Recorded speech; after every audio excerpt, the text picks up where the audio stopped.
Dietitian Ashley Koff with the CW's new Shedding for the Wedding.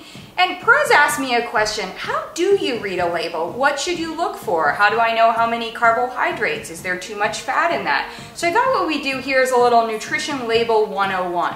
The first thing that we want to take a look at when we're taking a look at labels is actually taking the packages and ignoring the information on the front. There might be some good information. However, what's really relevant to us isn't what the brand wants you to know, but what they're actually required to tell us, which are the ingredients and the nutrition facts. So that's going to be the first place that we start.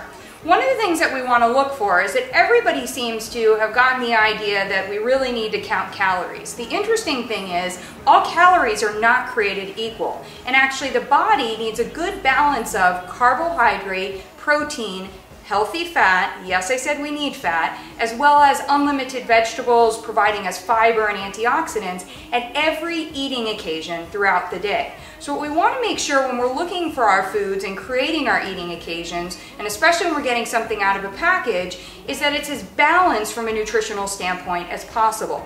So when we take a look at the label, we can take a look at a couple of key things. First of all, in terms of calories, the calories are going to be listed as well as the information on a per serving basis. So you want to make sure that you look at that and you know what that serving size is. So if it says over here 3/4 of a cup, I can know that that's about the size of my fist. Or if I have a way to, if I have a measuring cup at home, I can go ahead and use that. And then what we're going to do is we're going to come down the side and think about what should be in this product. Well, if I'm having a cereal, I know it's going to provide carbohydrate. And I want to take a look. Per serving, we want to look for about anywhere between 15 and 30 grams of carbohydrate. 15 is going to be one serving, and for anybody looking to lose weight, I often tell them to try to stick to that 15 or 20 grams per serving. So if you're trying to bring this number down a little, instead of having 3/4 of a cup, I could have half a cup of this cereal. But I also want to make sure where my carbohydrate's coming from. And we have to pay attention here to both sugar as well as dietary fiber. What we want to look at is to make sure that on both of these you'll see that the carbohydrate, the fiber content, and the sugar content are very close to each other. So we want to make sure that we're getting a sufficient amount of fiber, say 4, 5, 6 grams, and that we're not really exceeding 10 grams of sugar per serving. But how do we know what those grams, where are they coming from? And that's where it's helpful for us to know that we can look actually at the ingredient label. And the way that we read an ingredient label is we start with the ingredient that's going to be the most dominant is going to be at the top here, and this is going to be the one that is the least. So if you see all your good for you nutrients down here, that's a product that's doing a lot of lip service and not a lot of health service. But right here we can see we start out with our organic whole grain, or organic whole grains, in this case oat flour. Same thing over here, we've got a bunch of organic grains, and that's where we're going to know that our carbohydrates are coming from that grain source. In addition, we want to take a look and see what our protein level and our fat contents are. With proteins and fats, with protein we're looking for anywhere from about 5 to 15 grams per serving. So 10 is a really good number to work with. As well as with healthy fats, we could say maybe 4 or 5 grams. But then what do you do with a product like this? If I take a look at this and I say, oh, I'm supposed to be looking for 4 or 5 grams of fat, and I turn it over and it says, oh my goodness, 15 grams of fat, I'm going to say there's no way I can have this. Or if a serving size is 2 tablespoons, I've got to go down and just have a teaspoon. But not so fast.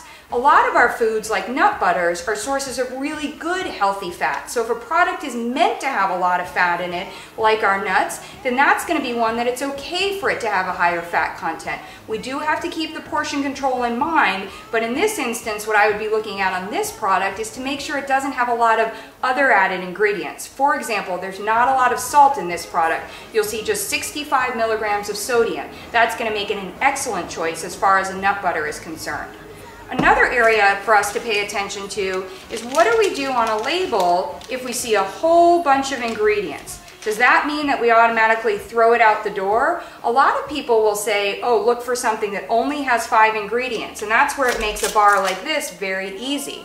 However, if we read through, and if I start to go through on this list of ingredients, it says organic peanut butter, organic honey, dried cranberries, puffed rice, organic rice, dried whole egg powder, etc., etc. These are all, this has organic tomato, organic apple, organic cherry, organic alfalfa, organic celery. I don't mind that this has a whole bunch of ingredients in there. So we don't want to necessarily dismiss something because it has a lot of ingredients. What we want to do is make sure we read every one of those ingredients, and you can tell me or tell whoever you're with where those ingredients are found in nature.